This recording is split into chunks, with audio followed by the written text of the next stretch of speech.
சங்கீதம் 50:2 பூரண வடிவுள்ள சியோனிலிருந்து தேவன் பிரகாசிக்கிறார். எங்கிருந்து பிரகாசிக்கிறார்? பூரண வடிவுள்ள சியோனிலிருந்து தேவன் பிரகாசிக்கிறார். அப்படின்னா பூரண வடிவு, அங்க குறைவுகள் காணப்படாது. பூரண வடிவுனா குறைவுகள் காணப்படாது, ஒரு குறைவு கூட காணப்படாத சியோன். சியோன்னா கர்த்தர் வாழுகிற இடம் தான் சியோன். கர்த்தர் தங்கி இருக்கிற இடம் தான் சியோன். அந்த கர்த்தர் தங்கி இருக்கிற இடம் தான் சியோனா இருக்கிறதுனால அங்க பூரண வடிவுள்ள தேவன் பிரகாசிக்கிறார். அப்போ ஒவ்வொருத்தரும் கர்த்தர் சியோனா மாறணும்னு ஆசைப்படுறார். சியோனிலிருந்து தேவன் பிரகாசிக்கிறார். சியோனா மாறணும். ஆண்டவராக இயேசு கிறிஸ்துவை அறிகிற நம்ம, அவரை பற்றி கொள்கிற நம்ம என்ன ஆகணும்னு கர்த்தர் விரும்புகிறார்னா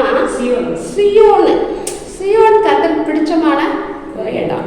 சியோன்னா கர்த்தர் வாசம் பண்ணுகிற இடம். அங்க தேவன் பிரகாசிக்கிறார். அப்ப சியோனா மாற்றம். சியோன் குமாரத்தியேன்னு கர்த்தர் கூப்பிடுகிறார். எப்படி கூப்பிடுகிறார்? சியோன் குமாரத்தியை கெம்பீரித்து பாடு. அப்ப சியோன் குமாரத்தியா அவருடைய பிள்ளைகள் இருந்தா எவ்வளவு அழகா கர்த்தர் சந்தோஷப்படுவாரு.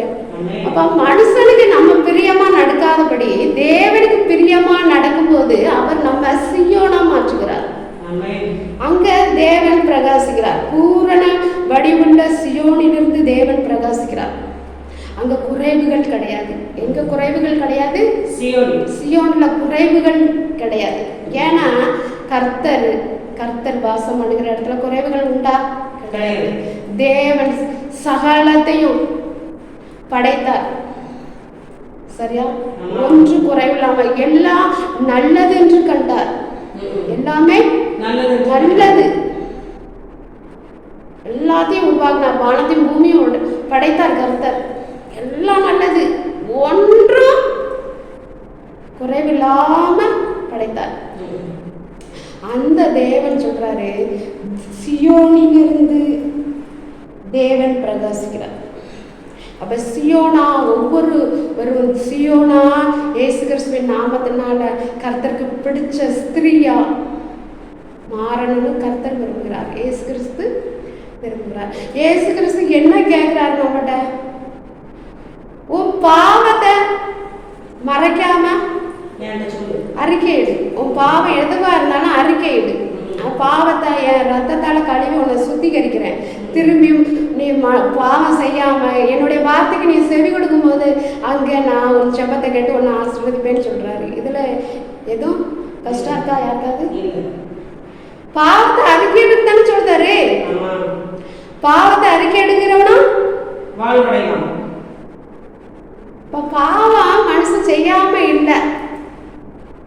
பாவம் மனுஷன் செய்வான். பாவம் செய்வான். சூழ்நிலை அவனை பாவத்துக்குள்ள ஆக்கிறது. கடனே வாங்கக்கூடாதுன்னு இருப்பான். கடனை வாங்கிடுவான், கொடுக்க முடியாது. அப்ப கடன் கொடுத்தவனை திட்டுவான். அது பாவம். அப்ப அவன் என்ன சொல்லுவான்? கடனை வாங்கிட்டு நம்ம ஏமாத்துறாங்களே. அப்ப மனசு கஷ்டப்படுவான், கண்ணீர் வடிப்பான். அது பாவமா மாறும். பெரிய பெரிய பாவமா இல்லாட்டாலும் கரெக்டா இல்லாட்டாலுமே சொன்ன வார்த்தையில ரூபா கொடுக்கலன்னாலே அதை நம்பி இருப்பாங்க. நிறைய பாவங்கள் உண்டு. பாவம்னு சொல்ல போனா நிறைய பாவங்கள் உண்டு.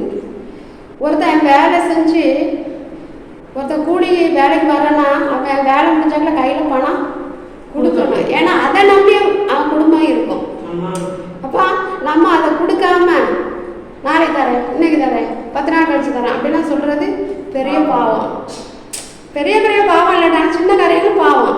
மனுஷனை வெறுப்பதே பாவம். மனுஷனை செங்கல் வெறுப்பாங்க, வெறுத்துருவாங்க.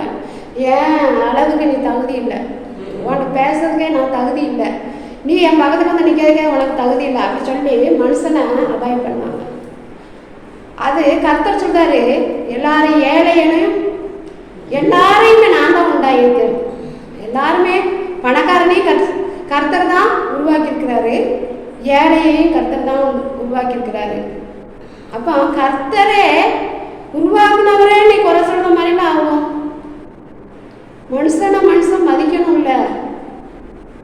தவறு பண்ணா சூழ்நிலை தவறு பண்ணிட்டான், திருப்பி மன்னிச்சு கொடுத்தது நல்லது. சரியா? இப்போ பாவம் நம்மளுக்கு ஆசீர்வாதத்தை கொண்டு வராது. சில பேர் இருப்பாங்க, நான் கடைசியாக உன்னை மன்னிக்கவே மாட்டேன், சரியா அப்படின்னு ஒரு திருப்பே பயங்கரமாக கஷ்டத்தை உண்டு பண்ணிடுவாங்க. அப்புறம் பக்கத்தில் போவதுக்கே நம்மளுக்கே மன்னிச்சா திருப்பி கஷ்டமாக படுத்த போகிறாங்க அப்படின்னு நினச்சிட்டு சில பேர் தயங்குவாங்க. ஆனால் இயேசு கிறிஸ்து நாமத்தில் நம்மளை சபிச்சாலையும் துன்பப்படுத்தின ஆட்களையும் இயேசு கிறிஸ்து நாமத்தில் மனசார ஆசீர்வதிச்சு கர்த்தர் அவங்களுக்கு இறக்கம் செய்வாராங்க. அதை தான் நம்ம சொல்ல முடியும். சரியா? வேலையை பிடிக்காத ஆட்கள் நாட்டில் நிறைய உண்டு. யாரை சொல்லிச்சு? சரியா? சரியா? ஆனால் பிடிக்காதவங்க இருந்தால் என் நம்பிக்கை என்ன? ஏன்னா நம்மளை தேவன் ஆசீர்வதிக்கிறார். தேவன் பரலோகத்தின் தேவன் சர்வ வல்லமுள்ள தேவனாகிய கர்த்தர் நாம் பட்சத்தில் இருக்கும்போது மனுஷன் நம்மளுக்கு விரோதமா என்ன செய்ய முடியும்? ஒண்ணுமே செய்ய முடியாதுல்ல. அப்புறம் நான் கர்த்தர் தான் நம்ம பக்கத்துல நிற்கிறாரு. நம்ம வலது பக்கத்துல நம்ம தேவன் வலதையை பிடித்து பயப்படாத நான் உனக்கு துணையில இருக்கிறேன்னு சொல்லுகிறாரு. இதை விட மனுஷன் என்ன செய்ய முடியும்? ஒன்றும் செய்ய முடியாது. தேவன் துணையாக இருந்தால் அந்த மனுஷனை அசைக்க கூட முடியாது. வளர்ந்துக்கிட்டே தான் இருப்பாங்க. கிறிஸ்தவங்க என்னைக்கும் வளர்ந்துக்கிட்டே தான் இருப்பாங்க. குறுகி போவது இல்லை. எங்கெல்லாம் அவமானப்படுத்தப்படுறாங்களோ, எங்கெல்லாம் அவமதிக்கிறாங்களோ அவங்க மத்தியில கர்த்தர் என்ன செய்வாரு? உயர்த்தி அவங்க வெக்கப்பட்டு கலங்கும்படி கர்த்தர் உயர்த்துவார். காலங்கள் வருது, காலங்கள் வருது. கர்த்தர் நம்ம பட்சத்துல இருந்தா நம்மளுக்கு பயமும் கிடையாது. யாரு பேசினா என்ன பேசாட்டி என்ன அதுவும் நம்மளுக்கு அர்த்தமும் கிடையாது. ஏன்னா நம்ம யாரு பட்சத்துல இருக்கிறோம்? சர்வ வல்லமையுள்ள தேவனாகிய கர்த்தர், அது ஆண்டவராகிய இயேசு கிறிஸ்து அவருடைய ரத்தத்தினால நம்முடைய பாவங்களை கழுவி நம்மளை அவருடைய பிள்ளையா மாற்றி பரிசுத்த ஆவியை கொடுத்து முத்திரை போட்டு வச்சிருக்கிறாரு. அவர் கையில இருந்து பிடுங்கிடுவாங்களா? கர்த்தர்கிட்ட யாரும் மோத முடியுமா? அவர் மோத நினைச்சா யாரும் தாங்குவாங்களா? முடியவே முடியாது. ஆனால் கர்த்தருக்கு பயந்து என்னைக்குமே என்ன செய்யணும்? வாழணும். சரியா? நம்ம ஆண்டவராகிய இயேசு கிறிஸ்து தாழ்மை உள்ளவர்களுக்கு கிருபை எடுக்கிறார், உயர்ந்தவனை தாழ்த்துகிறார், தாழ்மை உள்ளவர்களுக்கு கிருபை எடுக்கிறார். அதனால நம்ம எப்போதும் இயேசு கிறிஸ்து நாமத்தில் மனத்தாழ்மையை அணிந்து கொள்வோம், அன்பை அணிந்து கொள்வோம். கர்த்தர் தாமே இந்த யூடியூப் சேனலை பார்க்குற யாவரையும் கர்த்தர் ஆசீர்வதிப்பாராக. இயேசு கிறிஸ்துவோட கிருபையும் நன்மையும் அவங்கள பின்தொடரும்படியா இயேசு கிறிஸ்து நாமத்தில் ஜெபிக்கிறோம். நல்ல பிதாவே, ஆமென்.